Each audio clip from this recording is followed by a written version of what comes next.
Ladies, would you rather go on a date to an NBA game or a WNBA game? Fellas, would you rather take your girl on a date to an NBA game or a WNBA game? I guarantee if men told their women, hey babe, we're going to a WNBA game tonight. What's going on, QTube? In this dose, NFL Afterthought, Russell Wilson expresses his displeasure with Caitlyn Clark's WNBA salary after the women's college basketball phenom was selected first in the WNBA draft last night. But before we react to it, you guys already know the drill. Like, share, subscribe, and make sure you turn on your notifications so that y'all can continue to ingest and enjoy. Let's get a dose of this shit.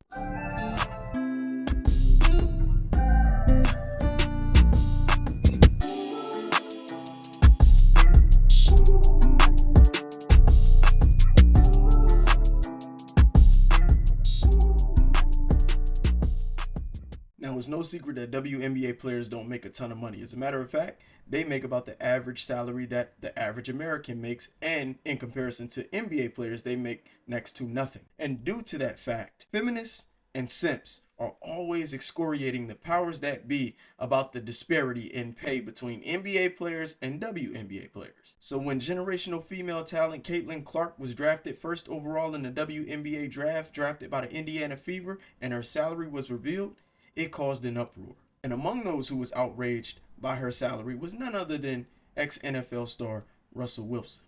Now, this is Caitlyn Clark's rookie contract. Number one, Indiana Fever. Her rookie contract consists of 4 years for a total of $338,056. In 2024, she'll start off at $76,535. 2025, she'll increase to $78,066. 2026, $85,873. And 2027, which will be her optional year, she'll be making $97,582 per year. Now, on her projected salary alone over the next 4 years, she won't become a millionaire, but if she's financially responsible, she'll have a little bit of change in her pocket. However, that salary wasn't appeasing to the critics. And amongst those dissatisfied critics was some random woman by the ancient name of Ida Bay Wells, who quoted the tweet and responded, "Honestly, y'all should be embarrassed for even posting this salary. Women deserve better." And that tweet by the ancient Ida Bay Wells caused outrage in me. Do y'all know why? Because I'm willing to bet that this woman has never been to more than 2 WNBA games in her life. I'm willing to bet that this woman has no idea who the Indiana Fever even are. She probably believes it's a viral infection that originated in Indiana. And I'm also willing to bet that this woman has no idea what WNBA even stands for. She'll say, Women's National Basketball Association. No, that's not what it stands for. It's Women Nobody AIDS. Because they'll sit around and complain about the fact that these women should be paid more, yet they aren't the ones attending the games and purchasing paraphernalia that would go in these women's pockets. And the next reason this annoys me is because women are always talking about what the fuck they deserve. What type of intuitive entitlement is that? How do you come to the conclusion as a woman that you deserve something? By what metrics are you applying to your life circumstances that warrant you to believe that you are entitled to a certain outcome in life, a certain level of financial stability? Where does this level of entitlement come from? And you'll only hear women say these things because they often say these things in the context of love too. I deserve the world. I deserve better. I deserve this. I deserve that. How the fuck do you come to the conclusion that you deserve something? Women have this utopian perception of what they feel their life should be like simply because they feel that way. Now, I didn't post my response, but I did respond to her on Twitter, and I said women don't deserve anything from a subsidized league that is predicated on competence, and that competence is standardized by male athleticism. People love the NBA because of the electrifying play, the skillful maneuvers, and the abnormal levels of athletic prowess. 3 things that are absent in a women's basketball game. So to believe women deserve more when they aren't capable of doing more is asinine. But in the name of feminism, they must make more because men make more. And in response to the ancient Ida Bay Wells' tweet, this is what Russell Wilson tweeted. These ladies deserve so much more. Praying for the day. These ladies deserve so much more. He's praying for the day.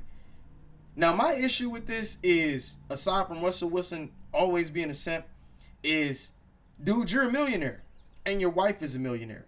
So instead of sitting on your ass praying for the day that these women make more, why don't you subsidize the league? Why don't you take the money that you have left, invest it into the WNBA, and see how much return on your investment you generate. Go ahead. You and Sierra, y'all come up with a plan. Y'all implement that plan so that these WNBA players can get what y'all feel that they deserve. I bet that plan falls flat on his ass.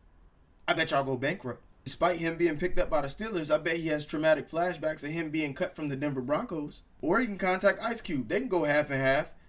Put money into the WNBA.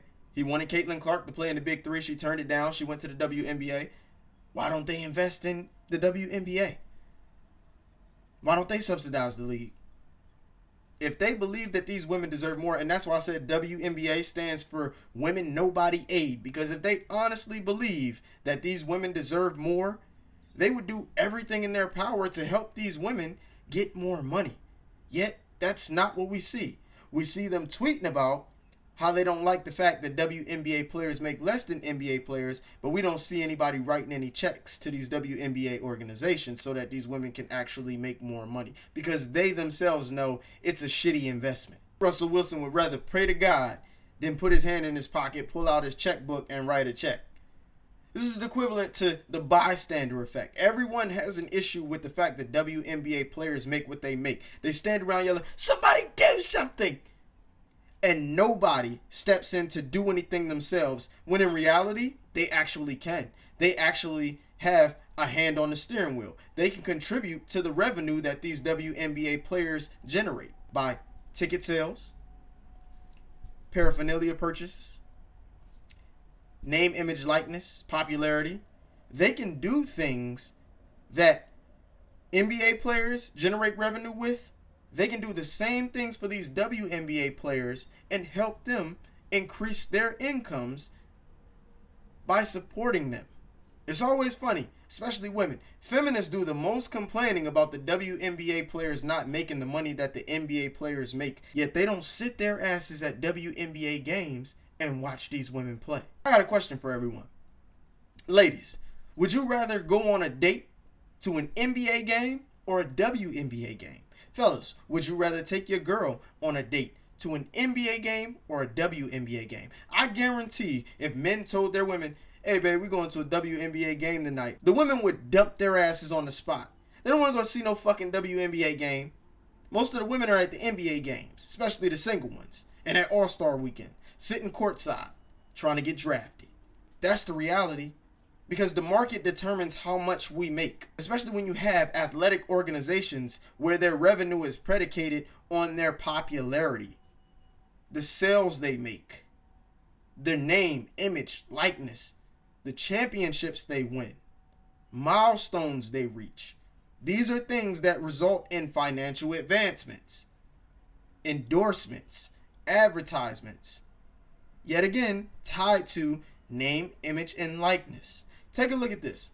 Here we have the roster of the LA Lakers. All the players that play for the LA Lakers currently. And beside their names, there's their salaries. And you guys can see at the top, LeBron James makes $47 million plus. His salary is $47 million plus. We see at the bottom, Maxwell Lewis. Nobody even knows who the fuck he is. How much does he make? He makes $1,119,563. He makes $45 million less than LeBron. $45 million. They're on the same exact team. He's the 15th man on the bench. LeBron is arguably the greatest player in NBA history, and he's their superstar. He's their all-star. We also see Anthony Davis, yet again another superstar, another all-star. He makes $40 million. So he makes $38 million more than what Maxwell Lewis makes. How interesting is that? 3 players on the same team with the same abilities, yet the wage gap between them is astronomical. But we don't hear Maxwell Lewis complaining. We don't hear him bitching about the fact that LeBron makes $47 million. They both can dunk. I'm sure Maxwell Lewis is a high-level athlete. If you put him in the WNBA, he'd average 50. Yet, he makes nothing compared to what LeBron makes because he's not as skilled or as popular as LeBron is. Let me take y'all back. I want y'all to see this. This is supposedly the roster of the team that Caitlyn Clark has been drafted to, the Indiana Fever. Well, I think it's the roster. It could be the name of the employees at the local strip club, but I'm not sure. So we're just going to assume, I think this is valid. We can see that Kelsey Mitchell is the highest paid athlete on the roster. She makes $206,000 per year. Maya Caldwell is the least paid player on the roster. She makes $64,158 a year. Kelsey makes $142,000 more than Maya, and they're on the same team. Yet in the NBA, LeBron makes $46 million more than Maxwell Lewis. $46 million more versus $142,000 more. Now, who has more ground to complain about the money they make relative to their talent level versus the superstars' talent level? Which of those disparities is worse? Kelsey and Maya or Maxwell and LeBron? It seems to me that Maxwell would have more grounds to complain about the wage gap between him and LeBron because he's closer in skill level to LeBron than Maya is to Kelsey. I guarantee it. Yet LeBron makes exponentially more than what Maxwell does, and Maya only makes $142,000 less than what Kelsey does. But that's not even the point. The point is you can have two men's players on the same team and there can be that great of a disparity because why? It's predicated on merit. Sports are a meritocracy. When you're good, you get paid. When you're good, you get guaranteed money.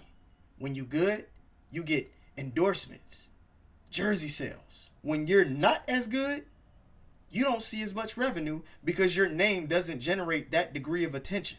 And therefore, you don't generate that amount of revenue. It's a pretty simple concept to me. It's pretty simple math. Yet they want to turn the WNBA into a women's rights movement and often forget what it actually is. It's just sports. And in sports, if you want to make more, you need to be good. And you need to be good relative to the standard of what good is. And the standard of what good is in basketball is the way men play the game. And because women don't play the game like men, women will never generate the amount of money that the men make, especially when the men are subsidizing their league. Dumbasses. I'll catch you guys on the next dosage of Q-Pill. Over and out.